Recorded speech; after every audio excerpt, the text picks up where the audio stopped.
Christy, Garner!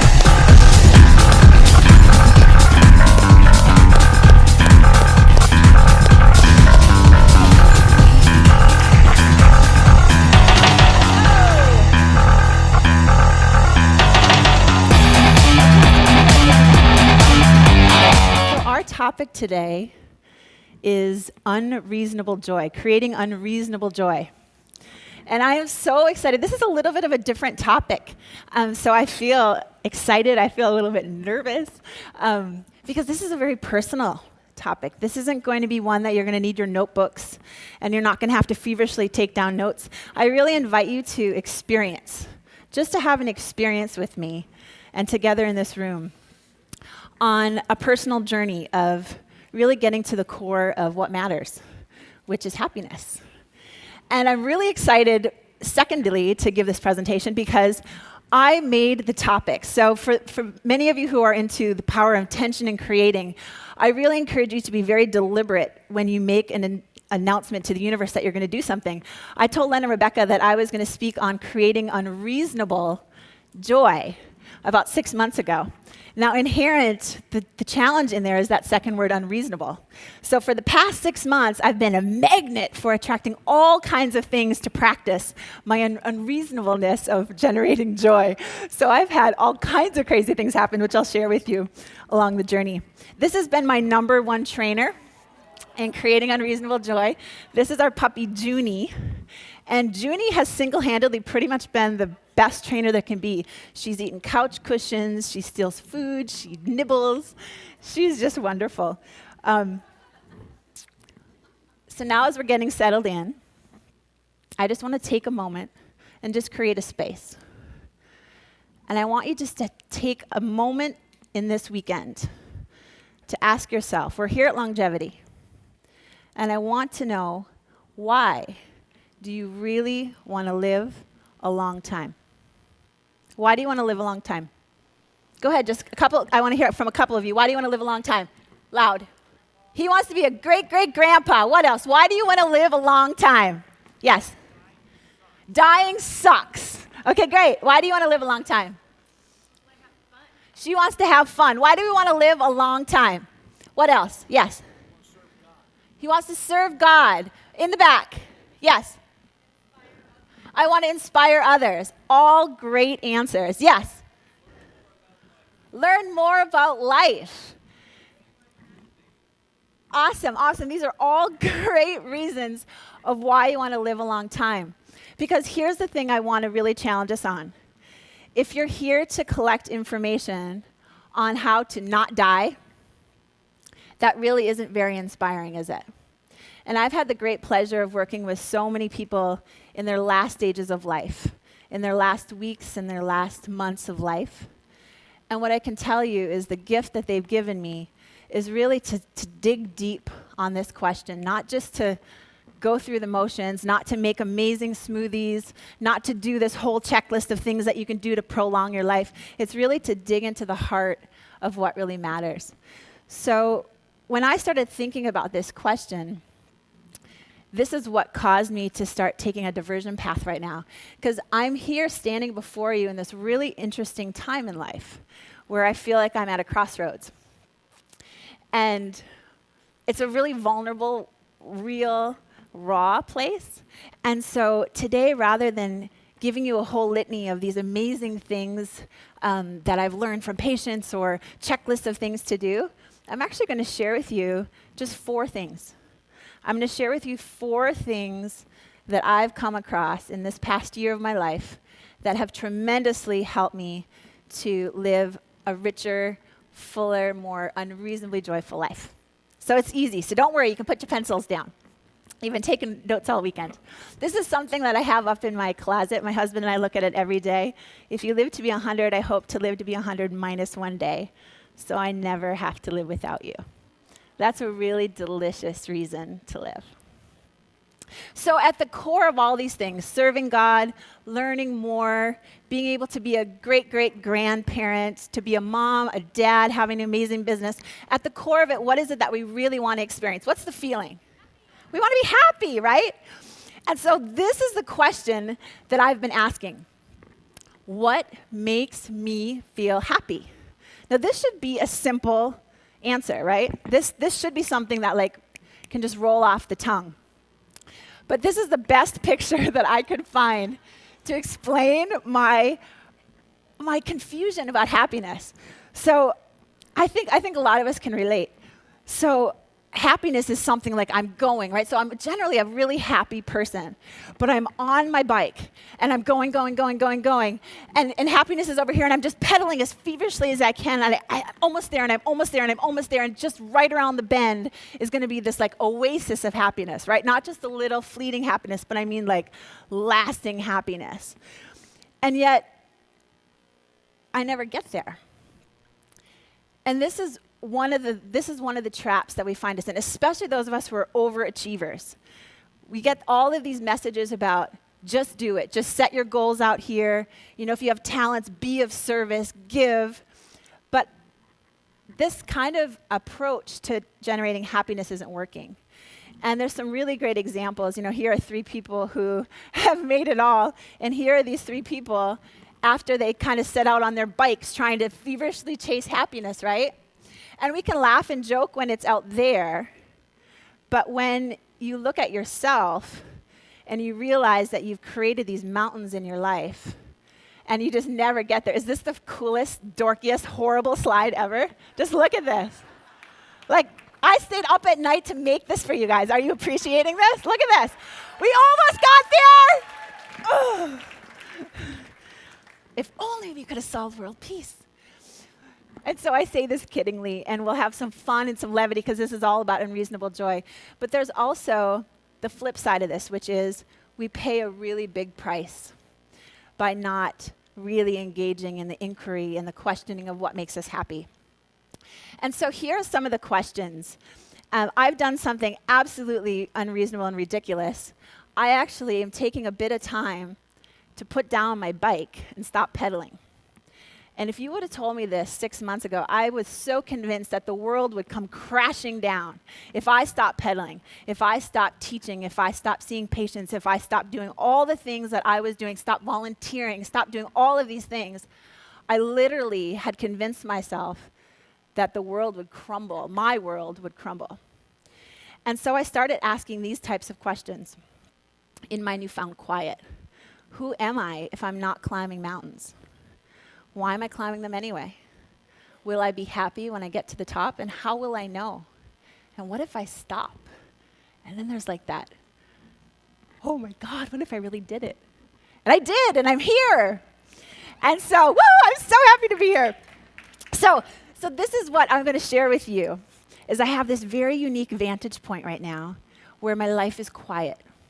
And I'm going to share with you 4 simple realizations that I've come across that have really completely shifted my experience of joy in my life. And so my old life I can describe as being really tired. If I had to just summarize in 4 bullet points what my life was about, it was about working hard, always earning enough, giving, and no matter what you do, you never stop. Pull up your bootstraps and keep going. Now, new life, I honestly didn't have a freaking clue. I knew what I want. I know what I want to feel like. I still kind of don't. You know, I think we're all figuring out what we still want to be when we grow up. Hopefully we never grow up. But I know that what I want to feel is joy and ease and this contentment and freedom. And so rather than pedaling so hard to get where I needed to go, it's really about how can I create a life that fully expresses these things.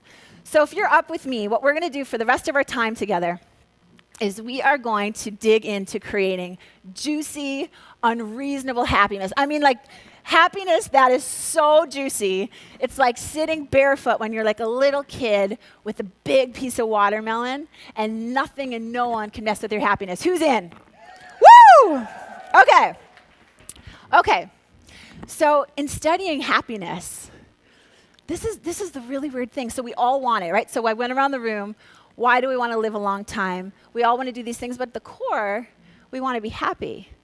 But when you actually want to go study happiness, so I was thinking about writing a book, and then I thought, oh, the world does not need more books. So then I thought, well, how about going back to school and getting my PhD?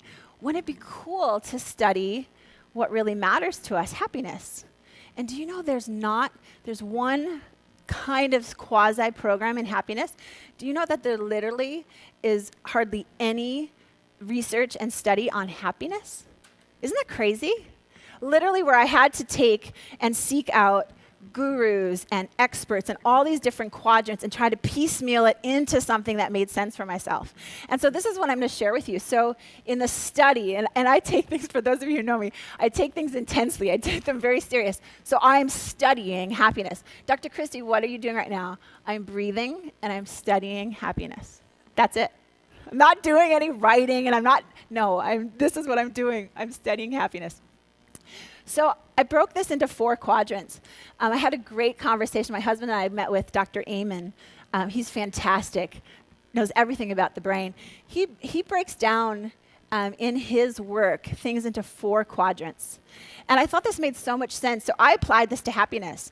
And I'm really looking, and this is what I'm going to share with you. I'm going to share with you one aspect of a tool that you can use immediately to help you in happiness in each of these 4 areas. And so we're just going to dive in. So this is just a journey, and it's kind of a winding path. I'm going to do my best to describe something that's very hard to contain in a linear format. So here are the 4 questions I started asking myself, because I got really curious about a couple things. So, and this might sound really funny, because I know I've spoken about all these things and all these health tips and all these previous things. So in my quiet moments, I actually took an inventory of what I was thinking about. And I stumbled upon this really odd fact about myself. I would consider myself a happy person. But when I'm quiet, I feel like so many thoughts are negative. How many of you can relate to this? The crap that goes through my brain, I'm a really happy person, but why is all this shit going through my head all the time? And it was bothering me. It's what is going on? And so, of course, and I consider myself not a completely normal person, thank God. I wanted to know why, literally, physiologically, what is going on in here? And this is where it's dangerous to have too much education, because you can go down rabbit holes that never end. But I'm going to share with you a couple things that I learned along the way. The first thing, now it's interesting, my background is in chiropractic. So neurology, the brain, the central nervous system, all of this is my world, right? That I have been really infiltrated, all this information. But never have I asked the question, where in my brain is happiness? Now, we know about serotonin, right? Many of us have heard about the happiness chemicals. But did you know if you took your whole brain function and you drew this big circle, the subconscious brain, so that's the part of your brain that's just automatic, it's coming from programs, you don't have any control over the thoughts, would be this circle. Guess how big your conscious brain is? What you're thinking, what you're hearing me through right now, all of that. Guess how big it is? It's this little dot. And it's not even, it would be a pin. You just wouldn't be able to see it. I made it bigger. That's literally the thoughts that you control. And so you have this whole world. Now, we've heard about the power of the subconscious mind and the power of strengthening your brain and all these things, right? But I wanted to know, how does this apply to happiness? Because this really bothers me. The major part of my brain is not programmed to help me find happiness. This was a big realization. And so here's what I'm going to encourage you to do. We're going to have a little bit of fun. Where's my Jaden? Is she here? My daughter? Jaden?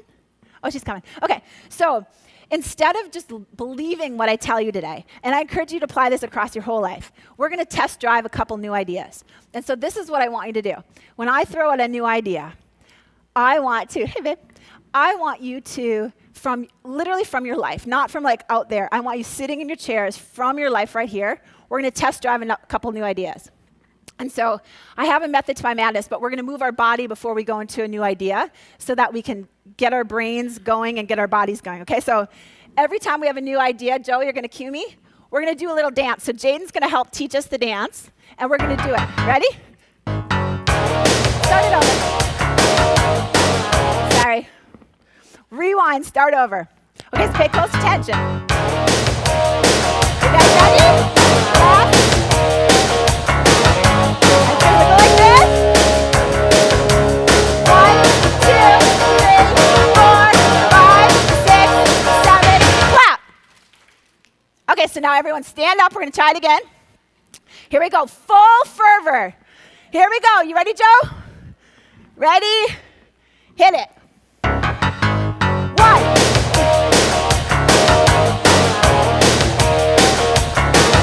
Okay, shake those hips. 1, 2, 3, 4, 5, 6, 7, clap. Oh, you guys are good. Go ahead and sit down. Thank you. Now, I could tell you all about the neurology and what we did and the lymphatics and the neural pathways, but I'm not going to because for sake of time. But there actually is a strategy to moving your body every time you learn something new. So we're going to pound this in. So here's test drive number 1. I want you to repeat after me. I am going to earn $1 million by January 2014 doing what I love. Are you ready? I know. This is good stuff. Now we're going to say this with all the fervor, with all the intention, with all the might that we have, okay? Okay, so are you ready? It's going to go like this. The cadence is going to go, I am going to earn $1 million by January 2014 doing what I love. Okay, you ready? Okay, here we go. I am going to earn $1 million by January 2014 doing what I love. Now, shh. I want you to listen to what happens in your head. So, you are going to earn $1 million by January 2014 doing what you love. Just be quiet. I really want you to put yourself there and see what you're hearing. Put yourself in 2014, and you've earned $1 million doing what you love. And what kinds of things are you hearing? Really? Okay, so here's what my brain goes to. Don't be greedy. You don't need that much. That was one. That one had a Minnesota accent. I'm from Minnesota. That'll be really hard work. What else are you hearing? What do I love? I don't even know what I love. What else? That would happen by chance. I couldn't possibly do that. Maybe 2015. 2014 is like way asking too much. What else are you hearing? Yes. I don't deserve it. Why would I get doing what I love? Yeah. Yeah, he has to do it for me. Why should I have to do it? My God, come on. That feels great. Okay, I'm coming back to you. You're an anomaly. Okay, go ahead. That's possible. Awesome. It helps have your daughter in here because she's still young. It made it seem more physical. So she's saying bringing the youth energy is really helping her and all these things. And what you're really saying is your brain saying, well, I'm too old. I can't do that, right? You have a tricky brain. I like that brain. Okay, couple more. What does it say? If I buy all the products from, if I make $1 million, I'm going to buy all the products in the longevity warehouse. That was a good plant. Nice job, Len and Rebecca. Nice plant. Yeah, one more. Oh, the $1 million, God forbid, it might interfere with what I love, right? $1 million in the bank. Okay, now that's enough because we're really getting the clue. So overall, what's going on? So we just together, with great fervor and positive energy, put out an intention to the universe. How many of us think it's really freaking annoying that the moment you make that, you hear this little in your head? Is that annoying? Mm-hmm. Those of you who didn't raise your hand, that is not true. It's super annoying. Okay. So, I wanted to know why. Because I've had enough. I've really had enough. Because here's the thing. We're all here because we want an extraordinary life, or we wouldn't have paid the money and made a commitment to be in a place with awesome people and awesome information, right? So we're all committed to this general experience of life that's quite different than the culture that we live in. Yes? Yes? Yes. And so we lob out these intentions, and we, with people with their best of intentions, have given us all kinds of roadmaps to how to create the life of our dreams. And it's very disconcerting, disappointing when we put out the best of our intentions and our life actually does not turn out the way that we want it. That's very disappointing. And so I really want to understand what the heck is going on between these ears that's getting in the way of manifesting, and why can't I manifest all the time? So here's my question. What is my brain's main job? So if 95% of it is unconscious and it's doing all these things, what is my brain's main job? I want you to tell me. What is my brain's main job? What is it? Pay attention. That's my conscious brain. But protection, survival. It's survival. It's actually my brain's main job is to keep me alive. And so here's an interesting thought. So if my brain's main job is to keep me alive, why is it so scared? Like, what is it so scared of, right? Because, like, why does it keep doing all of that negative stuff when I'm just, like, I'm literally, like, I'm on my treadmill and I'm doing positive incantations, and then, like, I go to, like, write down an idea, and still that barking is happening. Where is that coming from? So here's a clue on what our brain is most scared of. And I'm actually not going to tell you, and I want us to generate this, because if you can find the answer in your brain, it's going to be more impactful. So our brain is most scared of what? Now think back. We are part of nature, and we've forgotten that, right? So we are an animal, we're a mammal in nature cycles, and most mammals live in herds or packs or communities, right? And so what, from a survival perspective, because that's the main part of our brain, what are we most afraid of? Okay. Okay, a couple people are saying it. It's actually being ostracized, being alone. From a survival standpoint, now I'm talking evolutionary, because I'm fascinated with how our brain is wired. We're literally, our biggest fear, evolutionary-wise, is to be ostracized, to be alone. Think about a herd of antelope. Which antelope is going to get eaten? The weakest, or the straggler, the one that's outside, right? If you don't have a herd, oftentimes you can't find food, you don't have safety, you don't have shelter, you don't have socialization. We are literally hardwired to not be ostracized, to not be alone. And so what's so important that we understand about our brains, and this has been so liberating for me. I can't stress this enough, and I hope that I'm communicating it in a way that you're following along. So I'm just going to keep checking in on you. Keep breathing. I'm going to give you a little clue. You'll understand this a lot more if you breathe into your heart. Let's just all take a breath into your heart and out. One more. Actually, envision your heart expanding as you breathe in and out. Because your brain actually does not want you to know this. So if you start feeling overwhelmed or confused, just breathe into your heart. So it's very important to our 95% of our brain that we fit into our herd. And so we need to fit in, we need to look good, we need to be nice, we need to work hard. This is the major wiring of our brain. And in looking back, I have the pleasure of meeting with Bruce Lipton tomorrow. I've studied a lot of his work.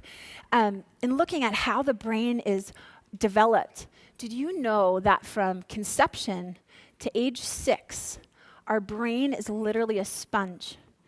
Our brain is primarily, according to Bruce, in theta and delta waves, which is the same waves that we go into in hypnosis. And so without any filters, our children, from the moment of conception till age 6, are absorbing the world without keeping it down. Everything is exactly as it is. Do you get it? Like, our kids are literally in a hypnotic state, and they're absorbing everything around them. For what purpose? The purpose, and if you want to learn more about this, there's a great book Bruce wrote, Spontaneous Evolution, and there's a whole branch of psychology called integrative body psychotherapy, just awesome resources. But we develop what's called a primary scenario. And what it means is literally this is where we develop what the world is. So from conception to age 6, we're absorbing primarily from our parents, but any other models that we have in our life, We're absorbing what life is about: money, about safety, about relationships. So this is what after doing therapy, I just thought I would share it with you because I find it to be so revealing.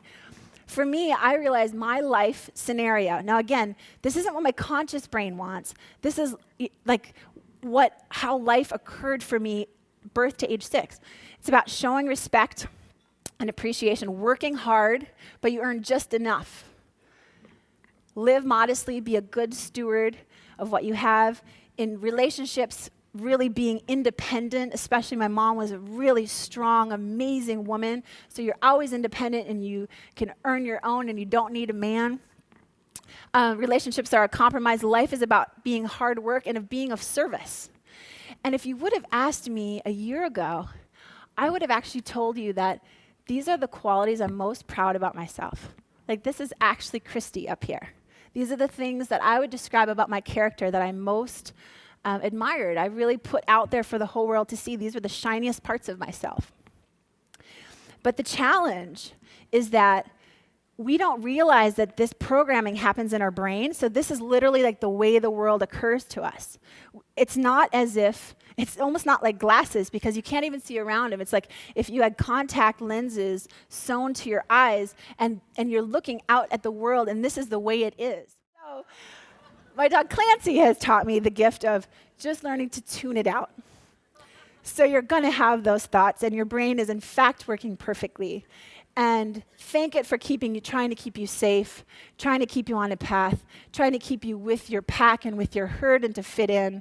And then if you want to have a truly extraordinary life, you think again. Okay, so that was our thought number 1. How are we doing? Are we doing good? Okay, this is so fun.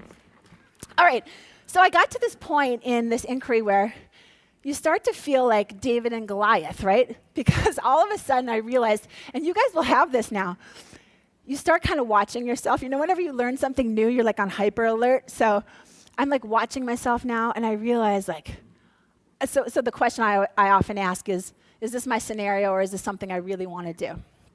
And I realize that so much of what's driving me is this programming in my brain.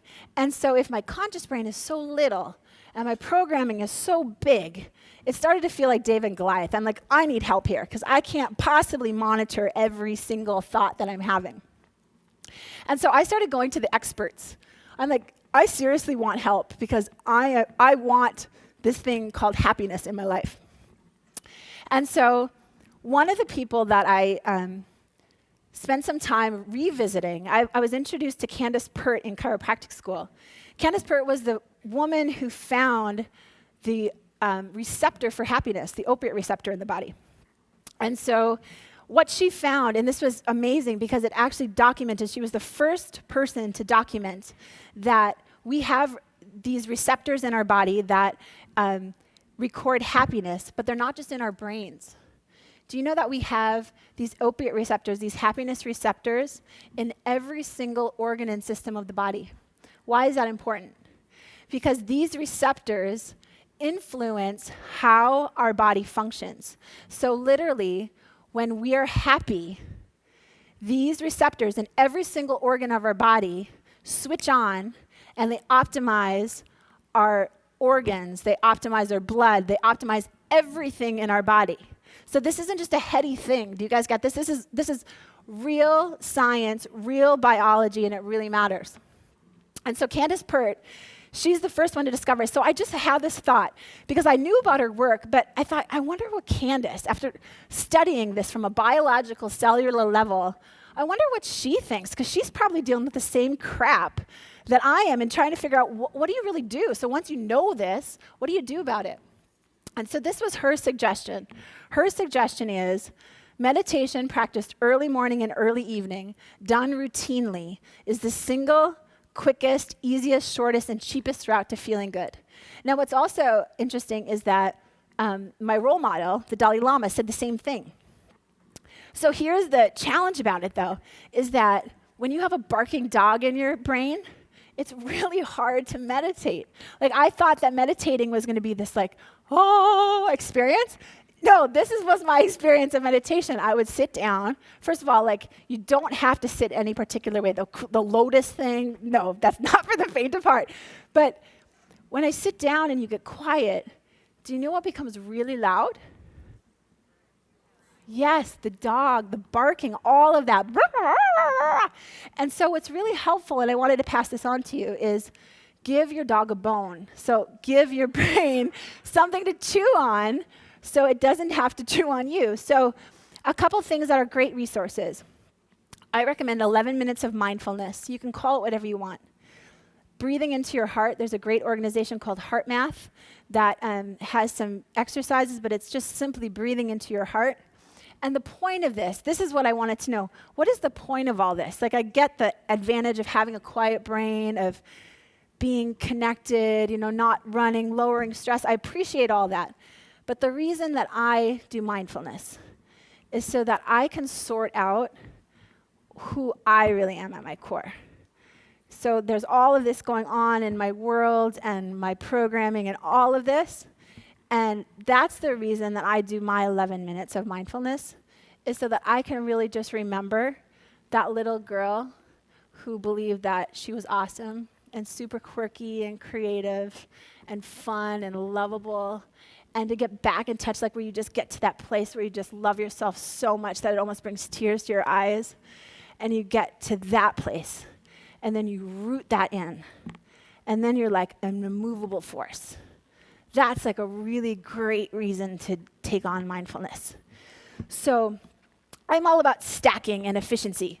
So if I'm going to do one thing, I'm going to try to do all kinds of things together. And this is where I incorporate my favorite technology of all time.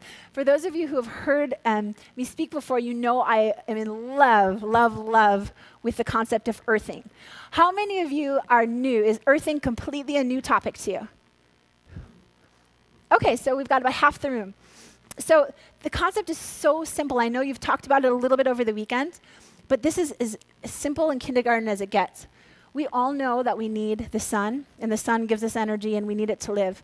The earth gives us this vital energy, and we are so disconnected from it. We live disconnected. When we go outside, we wear rubber-soled shoes. We never touch the earth. And there's a physical, tangible energy that our body absorbs when we're barefoot. That's why in traditional cultures, Tai Chi, Kung Fu, so many of these martial arts are traditionally done barefoot on the earth, so that you're literally pulling up Earth's energy into your body. And so if you can connect to the earth while you're doing mindfulness, whether that's you go outside or you use one of the amazing earthing products, so that your body can have a better physiologic opportunity to relax. Because again, there's a lot of things going on here. In mindfulness, you have all of these thoughts, this psychology going on, but we also have physiology, right? We're stressed, we hurt, we can't sleep, our hormones are crazy. And so I just wanted to show you two little things on earthing that I think really apply to this talk. The first, don't worry, I know the picture is horrible. These are brain waves. And when you hook up your brain and you measure when you're thinking and you're busy, these first two, the top two, show the active part of your brain. This is the busy part of your brain. And then our whole goal for yoga, for meditation, for mindfulness, for hypnosis, is to make these two slower waves, theta and delta waves, become active. And when they become active, that's when you're in that space, when you're like in that zone. And what I think is so amazing is the moment that you start earthing, do you see how these bottom two, these are the theta and delta parts of the wave, instantly they fire on. So it's almost like this shortcut to being able to have your brain come into the zone. And so that's whether you're going barefoot on grass, on sand, on concrete, or if you connect to an earthing product that's connected into the grounding system of your home.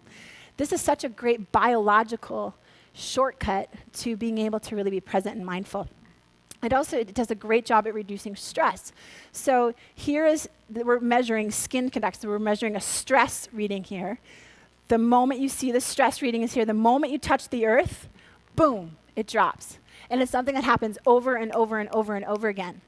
So whenever you want to get that place where you're just feeling zzz, or you just want to be at your best, you want to think about connecting to the earth and make it a regular part, like you eat, you breathe, You have great air, great water, sunlight, and the earth. It's one of those foundational basics. It's not, in my opinion, it's not like one of those extra credit things. It's so foundational for our health. Now, we could have a whole nother conversation about how to retrain the subconscious brain. There actually are ways to retrain all that patterning, and here are a couple of them that I share with you. I'm happy to share this slide presentation. I'll send it to Len and Rebecca, so they'll post it on the website, so you don't have to feverishly write these things down. Yeah, I'm happy to share. Okay, so question number 2 is, why do I keep repeating the same patterns? How many of you guys have been to any kind of therapy? I don't care if it's like you call it for your best friend kind of therapy. It doesn't matter what kind of therapy it is. And you realize, you look at your life and you're like, oh my God, I did it again. Right? Like I did it again. Whatever that again is, whether it's I'm with the same guy, it's just like a different thing, or I'm in the same situation, or I've sabotaged something again. And so my question really was, how do I create something truly different? Because I'm really, I'm bored. I'm bored with all those patterns. How do I really do something different? So here again is where to understand your brain. And I'm trying to, I hope I'm balancing the line between keeping this really simple and having it so grounded that this is something real. This isn't just like some airy-fairy theory. These are real concepts in neurobiology. We have a part of our brain called the reticular activating system. That does not matter. What you need to know is that it's like a spam filter. So you have millions of pieces of data. You could never possibly be conscious of everything. Millions and millions of pieces of data coming to you per second. Think about from hearing to what's happening to your skin, to your digestion. All of this stuff is coming in. And so in order to have any kind of sanity, you have this giant spam filter on your brain. It's called the reticular activating system. And it sorts out information for you. Now, what's curious about this is that you will literally only see what you're focused on. Now, here's one cool thing about knowing about your primary scenario. Because if you don't have anything you're consciously focused on, do you know what your reticular activating system looks for in the world? What do you think it looks for? It's looking for familiarity. It's looking for all the reasons why you can confirm why your view of the world is correct. Exactly. You just see this little scope, and you have no idea that you're doing it. But you also have an opportunity to be conscious about what you're focusing on.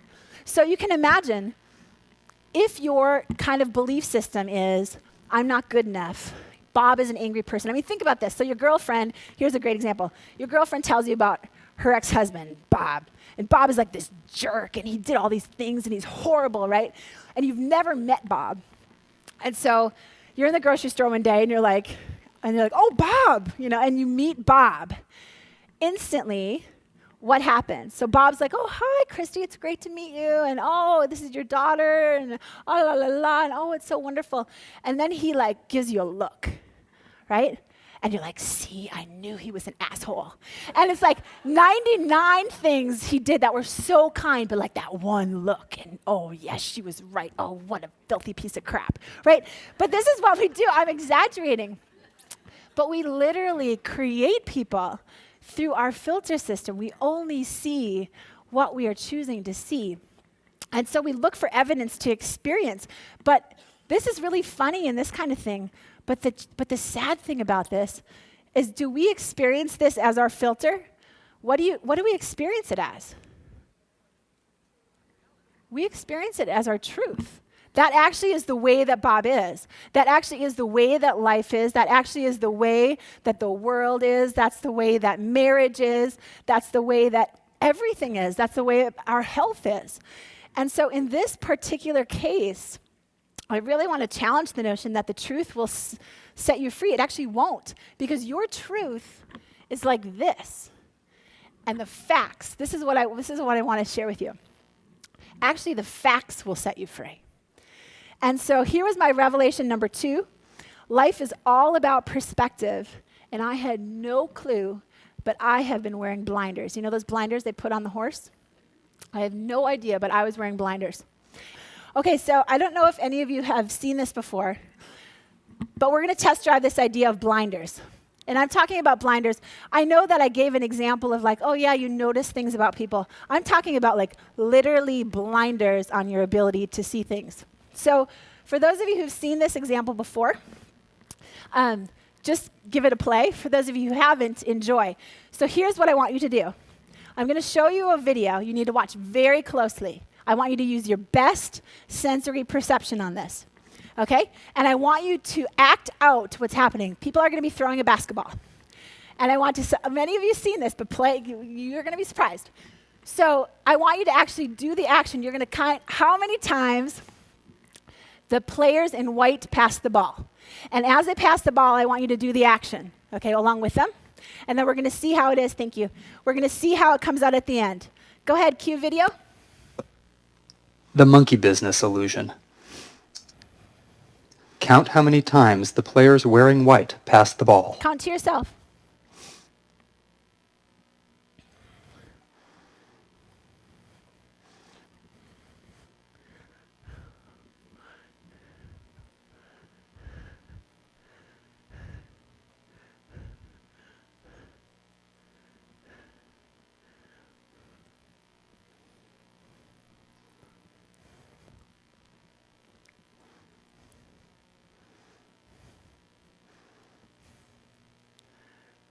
Okay, how many did you get? The correct answer is 16 passes. Okay, keep watching. Did you spot the gorilla? How many of you saw the gorilla? For people who About haven't half. seen or heard about a video like this before, about half missed the gorilla. How many of you missed the gorilla? Woo-hoo! That's If awesome. you knew Watch. about the gorilla, you probably saw it. But did you notice the curtain changing color or the player on the black team leaving the game? Did you guys notice that? For those of you who've seen it before? Ha ha. Let's rewind and Okay, watch it again. watch.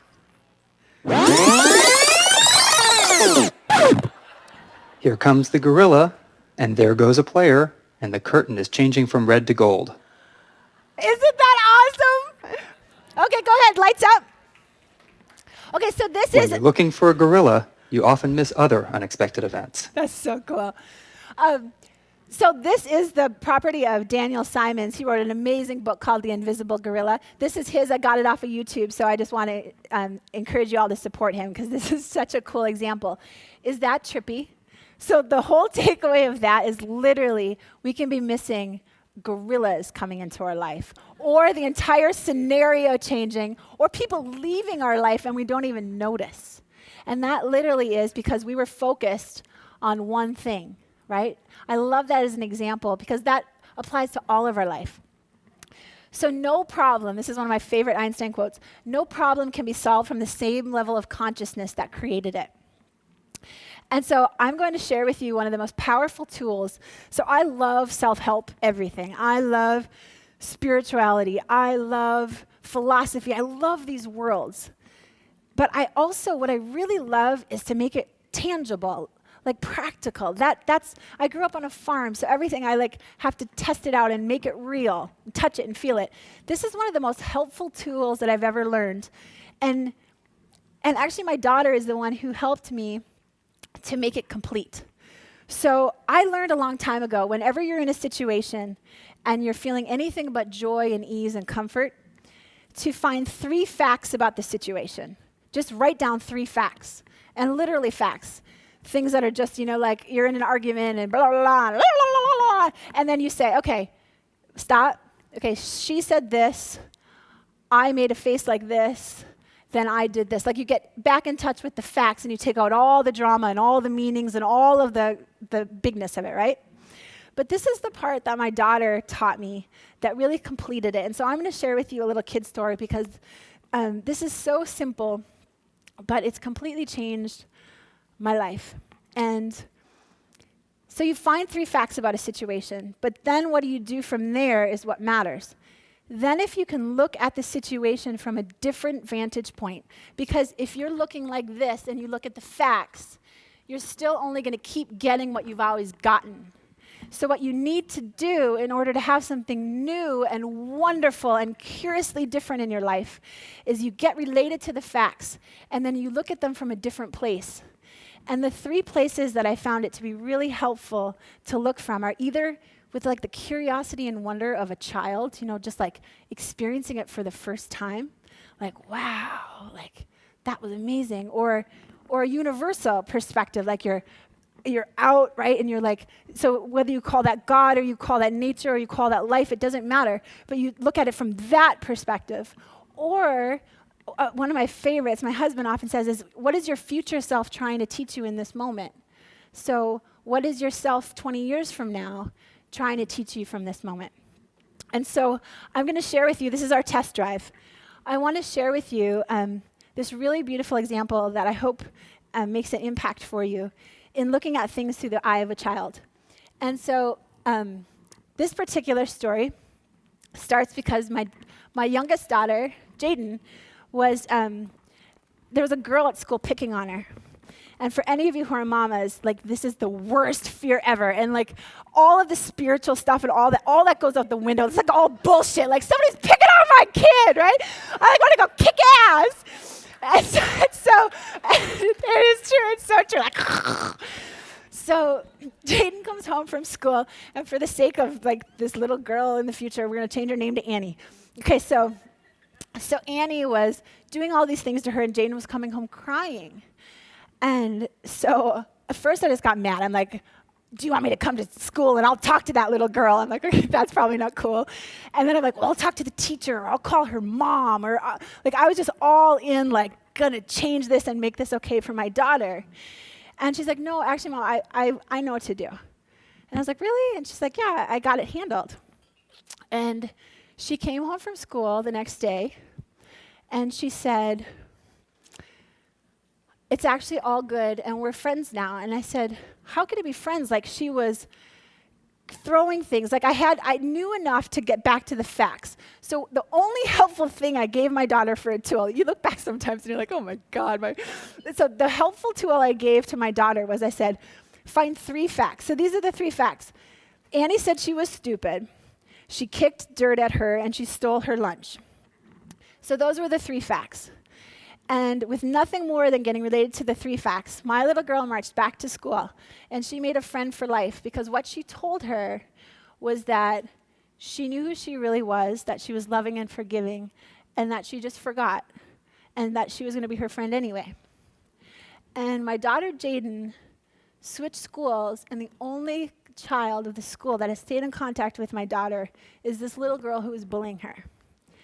And there's such wisdom in kids sometimes. It's just like really humbling to be a parent, isn't it? It's just like, wow, how did I get so blessed with these kids? And I could tell examples of all 3 of my kids that have, just moved me. And I asked Jaden, how are you so wise that you came up with that on your own? And she said, Mommy, don't you remember The Little Soul in the Sun? And I said, oh, that book I used to read you when you were little. And I actually had this on audio tape. And this is one of those accidental things that I did really right when I was little.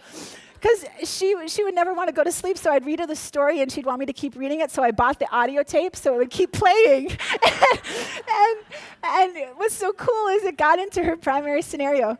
So I'm going to just read this excerpt to you because it is so moving, and it has helped me in so many ways. It's a little kid's story, but it gives us this perspective of different way to look at the world. And it doesn't matter. It doesn't matter. It's going to talk about God. It's going to talk about soul, and none of that stuff even matters. Just replace it with whatever feels really great in your belief system. But here it is, Little Soul in the Sun. Once upon a time, there was a little soul who said to God, and again, I'm not going to keep saying this throughout, but I'm really respectful. So just replace any words with ones that really work for you. I know who I am. And God said, that's wonderful. Who are you? And the little soul shouted, I am the light. And God smiled a big smile. That's right, you are the light. But soon, knowing who it was wasn't enough, and the little soul felt stirrings inside and now wanted to be who it was. And so the little soul went back to God and said, hi, God. Now that I know who I am, is it okay for me to be it? And God said, you mean you want to be who you already are? Well, replied the little soul, it's one thing to know who I am, and it's another thing altogether to actually be it. I want to feel what it's like to be the light. Well, said God with a chuckle, I suppose I should have known. You always were the adventuresome one. Then God's expression changed. There's only one thing. What? Asked the little soul. Well, there is nothing else but the light. You see, I created nothing but what you are, and so there's no easy way for you to experience yourself as who you are since there's nothing that you're not. Huh? Said the little soul, who is now a little confused. Well, think of it this way. You are like a candle in the sun.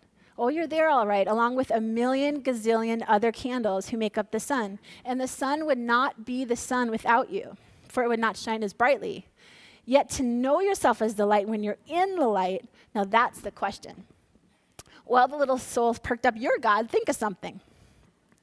I already have, God said. Since you cannot see yourself as the light when you're in the light, we'll surround you with darkness. Well, what's darkness? The little soul asked.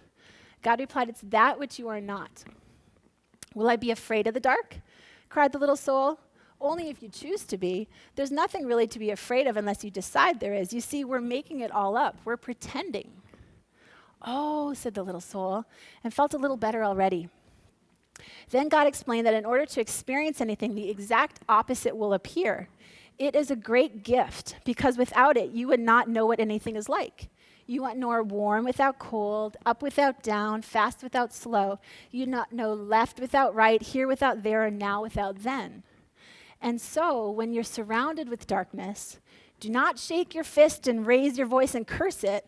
Rather be a light onto the darkness, and don't be mad about it. That way you'll know who you really are. You mean it's okay to let others know how special I am? Well, of course. Well, what part is special? The little soul repeated. I don't understand.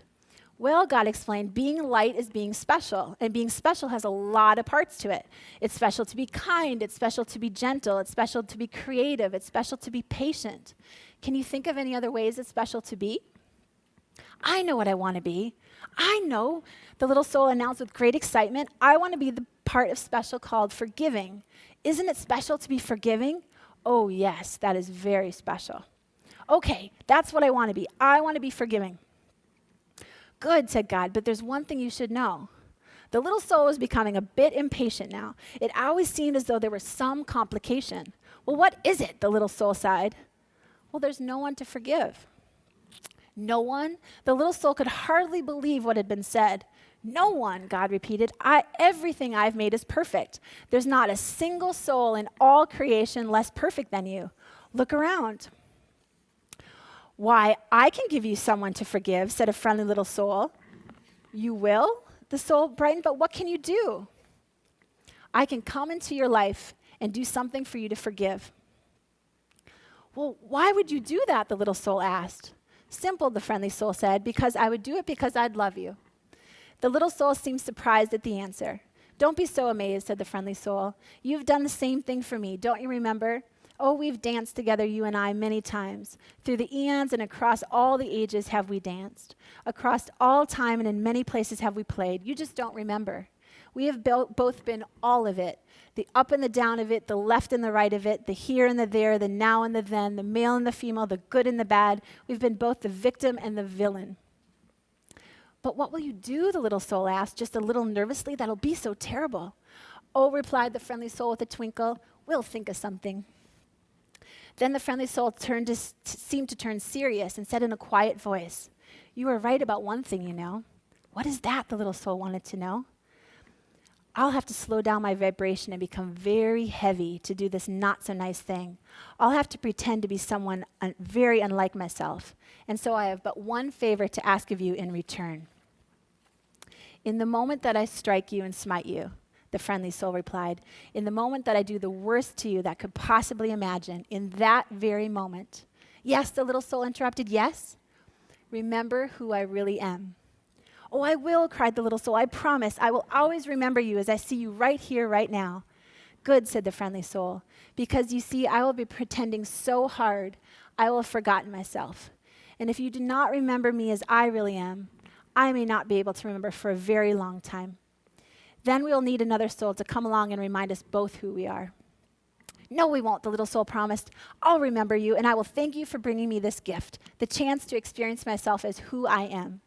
And so the agreement was made. And the little soul went forth into a new lifetime, excited to be the light, which was very special, and excited to be that part of special called forgiveness. And the little soul waited anxiously to be able to experience itself as forgiveness and to thank whatever soul made it possible. And at all the moments in that new lifetime, whenever a new soul appeared on the scene, whether that new soul brought joy or sadness, and especially if it brought sadness, the little soul thought of what God had said. Always remember, I have sent you nothing but angels. Isn't that beautiful?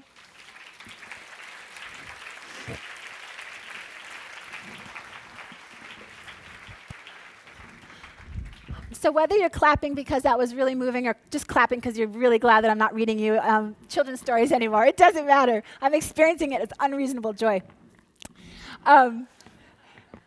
I share that because it's a great vantage point. I actually use that one a lot. Like when you have nothing to be grateful for and nothing to be thankful for, just think for the contrast. Isn't that just so refreshing? You'd be like, oh, you're such an asshole. Thanks for the contrast. You know, like then it just makes this whole like life journey a lot easier. You know, I get a lot out of it. So this brings us to number 3. And we've only got about 20 minutes left, so we're going to have to clip. So we've gone through 2 ideas, and I found that when I was alone, I was really great. I was getting really good at kind of filtering out. I was doing my mindfulness, and so I kind of could sort out when I was really being my core and when I was just kind of listening to what I thought I was supposed to do to be a good girl. And I was tuning out the voice in my head, and I was finding new perspectives. And this last one is Dr. Amen gave me this really nice visual. He said, because I said, you know, my conscious brain feels so puny that how am I ever going to make any dent on all this unconscious programming? It just doesn't seem fair. And he said, actually, think of it like a child riding an elephant and being able to steer the elephant. That's very much what it's like. And so your reticular activating system, that spam filter of your brain, if you are conscious about what you want it to focus on, it will then notice those conscious thoughts.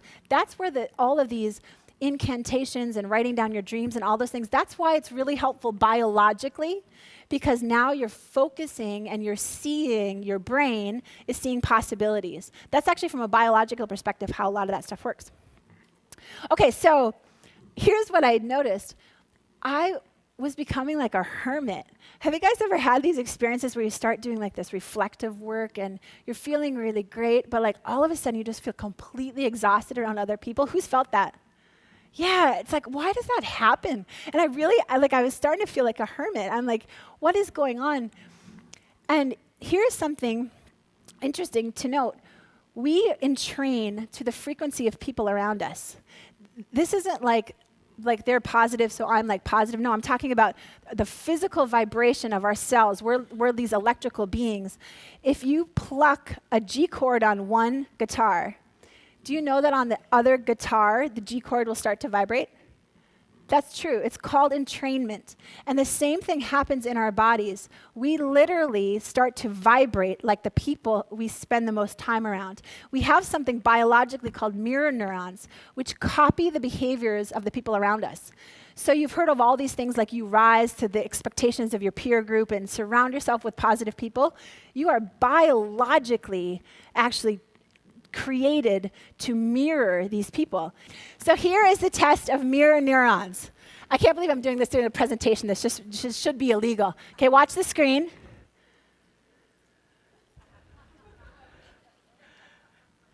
Keep looking at it.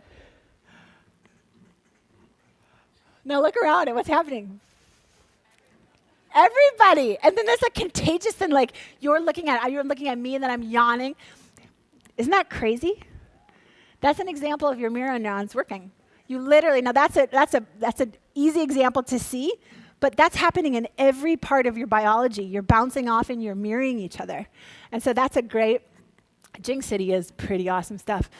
So what is the sneakiest source of false happiness? So this was a juicy one when I found this. What is the sneakiest source of false happiness that completely drains your energy? Here is a clue. I mean, this is so pervasive. Like if I was going to bet on one thing that most of us get more drained about than anything on the planet. It's this source of false happiness. Who thinks they know? Stuff, good guess. Keep going. Keep guessing. What? People? Draining people, negative people? Money, I love money. I've changed that scenario. Okay, what? What else? What? Work? It's not. In my opinion, the single thing that is the source of false happiness and is the most draining is the need to be right. And I mean right about everything. I had no idea. So there's this word righteous, right? And I thought, oh, I can't stand people who are righteous. Like, I'm being righteous having that thought about righteous people, right? Right about everything. Now, it's not just about being argumentative. If you look at the layers of this, and this might be something good, like it's way beyond the scope of our time here together, but just like sit with the question of, am I just doing this to be right? Like right about how people are, how people should be, what they should do and shouldn't do, how life should be, what my bank account should be, how my kids should be. Like, it's crazy how much energy we expend on being right. And here's the ridiculousness of it. When you really understand the neurology of how our brain works, and you think about, okay, I am seeing my life because I'm programmed, and there's nothing wrong here. This is how I'm supposed to be. I see my world through this, and I'm programmed biologically to never ever change or look outside my blinders, right? And then you come across somebody else who's doing the same thing. Do you see the ridiculousness of arguing over who's right? Can you see at the core of every argument that this is the thread? Can you see this? Where it's like, I said, I know this, and da-da-da, and you should have done this, and you should have done that. And the other person is looking at the world from their perspective, and they're doing the same thing. So what is the only way out of this constant, what is the only way out? What's the only way out? To what? Raise your hands. I'm like a teacher. Raise your hands. Yes? Love them anyways. That's great. I'm practical. I'm very practical. What's the only way to get out of this? My way, my way, my way, my way. Yes? Agree to disagree. Really close. How can you get out of this? Yes? Say you're right. Actually, you're the closest. Ding, ding, ding. The moment that you can appreciate and just recognize that you're just looking through this narrow vantage point, and so is this person. So the moment you can put yourself here in the conversation, all of that hostility falls away. You may not agree, but at least all of that energy you're wasting on my perspective is right and my perspective, they're both bullshit. Both of them are equally bullshit, right? And there's something in the middle. And so if you can just step around from the other side, that's really where freedom. And so that was my third realization. I have consistently chosen being right over being happy. And if we had more time, I would share with you more examples that would really sink it home, because it's very emotional. But the cost of this, I don't want to gloss over this, but I just am really going to encourage you. In your quiet moments, your 11 minutes of mindfulness while you're on the earth, I want you to look at and honestly examine the places where you're more attached to being right than being happy. And I think you'll be surprised at the answers. Very simple to give this one up. The most beautiful example I've seen is Aikido. Who is familiar with Aikido? It's a martial art. A beautiful martial art that goes with the energy. So if an attacker was coming, instead of me resisting, he's going to come and I'm going to pull the energy and use the energy to be able to apply force. So it's all moving with the energy. So the key of how you can apply this is you go into agreement first, no matter what the conversation is. I had one of my easiest examples. I was new in practice, and I had this man come in, and he had schizophrenia. And he would come in, and he'd be like, "Can you believe, Dr. Christy, the sky's green today?" And I was like trying to be helpful. I'm like, "No, actually, Bill, the sky is blue, and this is why." And I taught him. He would lose his mind. "What do you mean? Oh, you're one of those people. You can't see the green sky either." And he just would lose his mind, right? And I did this over and over and over. I thought I was being helpful. I was teaching him about why it was blue and blah, blah, blah. And here's his condition, and this is why he might be seeing it. No. Do you know all it took for Bill to feel loved and cared about? Bill came in, said, "Hi, Dr. Christy." He started the same every time. "Can you believe the sky is green?" And all I needed to say was, "Yeah, Bill. Wow, the sky's green for you today." And to me, it looks blue.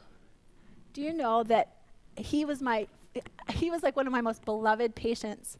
And all it took was for me to stop resisting and just get on the other side and embrace his perspective. I don't even need to agree with it, but just honor it.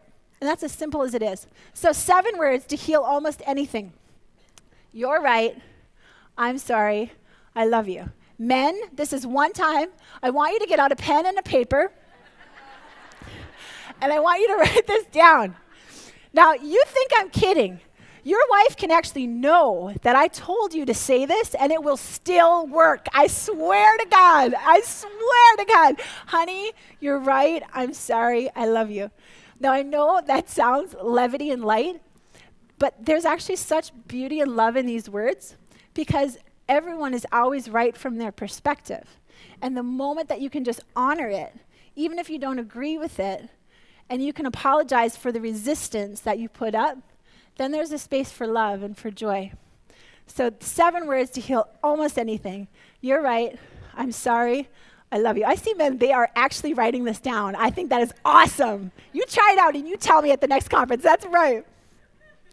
So in this whole social element, the other thing that's really important to know biologically is that when you share your ideas, so I've been sharing with people my idea about taking a sabbatical with my family, with my friends. Do you think that the majority of them think that this is a good idea? They think it's a really horseshit idea. In fact, it's brought up so much like, whoo, in them because I'm thinking about making a change. In my brain starts to set off alerts. But it also sets off alerts in their brain because they really like who I was. I was very predictable, and I clearly fulfilled a role in their primary scenario that worked really, really well. And so we have to be very conscious to go ask our friends and our family for ideas about, do you think that this change or this idea or this action is a good idea? It's fine to do that, but understand that the place that most of them will be coming from is a reaction pattern of 95% of their brain saying, hell no, stay the same at all costs, right? Because that's what the brain is supposed to do. So you want to be really careful about keeping, first of all, getting yourself rooted into your core and knowing what you want. And then finding some people in your life to be able to share ideas with that are also rooted in theirs, so that you're able to really be able to have an exchange that's meaningful. That's a really important element because that's where most of us derail. You go home from a conference like this and you have all this great energy, enthusiasm, and you'll tell your husbands or your boyfriends or your girlfriends or your friends or whatever, all of these things, and they give you these looks like, you guys are crazy. Like, I would never do any of that stuff. And then you start questioning yourself and doubting, and really stops your progression of generating a really extraordinary life. So the thing to know is that to create an extraordinary life may look temporarily like a life on the outside sometimes. And we need to be able to be okay with that, to not be so worried about being alone. So no one's brain wants you to change. The brain hates change. Okay, so that brings us up to our last point. So I'm feeling great, and I see my scenario. I'm able to quiet the voice in my head, shift my perspective when I need to. I'm focusing now. I'm riding the elephant rather than the elephant just charging through my life. I'm focusing on what I want. I'm not battling and trying to be right all the time. I'm going with the energy. And I'm surrounding myself with people who really know who my core. So this is my last question. Why do I seem to sabotage my happiness and create unnecessary drama? Okay, women, let's be honest. How many of us can relate to like everything is going completely brilliantly in a relationship, and then we have to like lob in something about like an ex-girlfriend or something that they did? Just put your hands up. How many of us can relate to this? Okay, now we all do this, but especially women, we are programmed to make small things very big, right? So we're magnifiers. Men make big things small. That's why they never think it doesn't matter, I'll fix that. And women are like, don't you see? Like, you not taking out the garbage meant, ooh! Like it's like we magnify. Okay, so as a woman, but as a human being, we all do this. Just women, this time I was on the men last time about being right. This is really, why do I do this, and how can I knock it off? I found that I'm addicted to the struggle to find happiness. I was actually more addicted and attached to the struggle than to happiness. And this is going to be my last point, because this is the part where it gets really sticky. Because you'll find that you sometimes have to recreate your circle. And you'll know this when you pick up the phone and people ask you, like, how are things going in your life? And when everything is good, like, you'll have the shortest conversation ever. Like, this is the funniest thing, especially as a woman. Oh, Christy, how's it going? Like, how are things going with you and your husband? Great. Okay, well, how are things going with your business? I heard that's kind of like rocky. No, it's fantastic. Well, like your kids, like how are the kids doing in school? Like anyone causing trouble? No, they're brilliant. Okay, bye. Like there's nothing to talk about. There's just nothing to talk about. And that's okay. Wouldn't it be so great if our conversations were just short and to the point and just a celebration of each other rather than, these crazy sessions that we create of all of this drama? So I laugh, but I was so addicted to the struggle that when I took my sabbatical, I was used to a certain level of struggle. So I just maintained that level. So I stopped working or seeing patients. And then I just fill in the gaps with now I'm super therapy. I have to go to therapy 3 times a week, and if I don't cry in every session, I'm not doing it hard enough. Or cooking, if there aren't fresh baked brownies or muffins, of course, raw brownies, infused with chaga and all this. If they're not always on the counter, oh my God, or working out, all of a sudden I'm hurt my knee, I hurt my hip, all these things, because I was so attached to this level of stress and struggle. And so if this was happiness, and if happiness was at the end of this river, it actually never occurred to me. The first thought I'd have is I'm going to get out my machete, and I'm going to cut my way through this forest to get to that happiness, and nothing can stop me no matter what. And it would literally never occur to me to put on some floaties and just float down the river to happiness. Never, ever. I would see this picture and literally I'd be yeah, I get to be Rambo Jane and because that part of struggle is so ingrained. And so there's nothing you need to do. This is how I know happiness is in essence. Just watch this.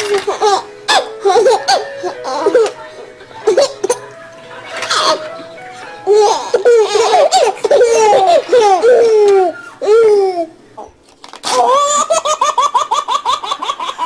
make it so hard. You rip a piece of paper.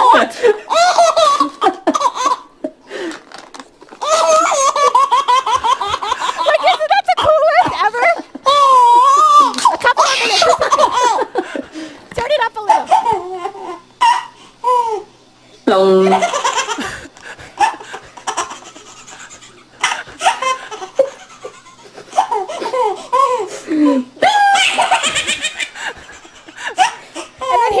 Favorite one.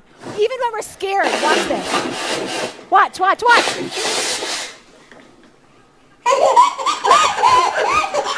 that the best? Now that is a great strategy for fear. Just laugh your ass off. So we need to rethink our rules for happiness in every area of our life.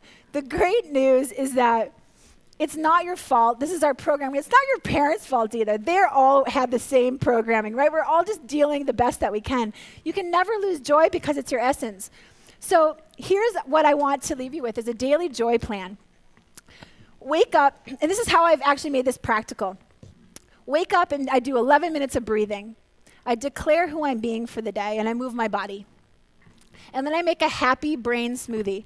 And these are the top 6 foods that Dr. Amen recommended for the actual biological brain. Okay? So here's what I want to, the very last thing I want to let you know.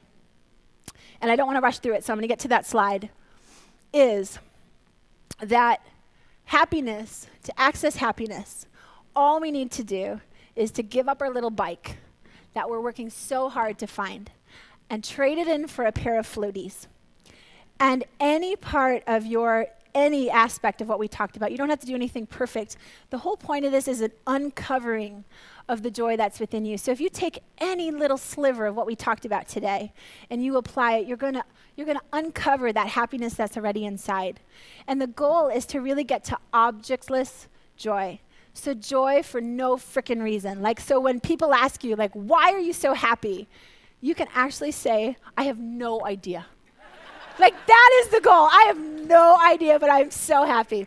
So in closing, I want to give you a gift. And this is my gift. So first is a question. My question to you is, are you ready to have a life so joyful that no one ever feels sorry for you again? Yes. Okay, that's number one. And the second is that I'm going to go be out in probably the earthing booth would be the best place. I'm going to go be out there, and I want to give you a gift. And this gift is my most, when I took a sabbatical from practice, my patients who had the most remarkable healings, I asked, what have I taught you, given you, that has caused the biggest change in your life? And I thought it was going to be this big thing. And I would say 75% of my patients who've had miraculous healings, they actually told me that the fact that I hugged them every single time I saw them, and that I saw something in them that they didn't see for themselves, is what caused healing. So I'm going to be outside. I have no books to sell you, and I have nothing to give you, but I have a present that I'd love to give, which is be a hug. And so for 1 hour, I can only do it for 1 hour, I'm going to be out there. And what I ask you to do is, and this is serious, I want you to do nothing at all. I want you to have the experience of being loved for no reason. Unreasonable joy. I want to give you the gift of unreasonable joy. I want you to come up, say your first name, nothing else. I'll give you a gift, and you can say thank you. I want to give you the gift of being loved for absolutely no reason at all. And what I'm sharing with you is the vibration of knowing that your body, your mind, and your heart can heal from absolutely anything, because I know that to my core. So we have total freedom to be loved for who you are. And your gift that you're giving to me is that I actually get to have the experience that my hug alone can change the world. And that will be such a beautiful gift. So I'll be outside, and I love you. Dr. Christy Garner, ladies and gentlemen.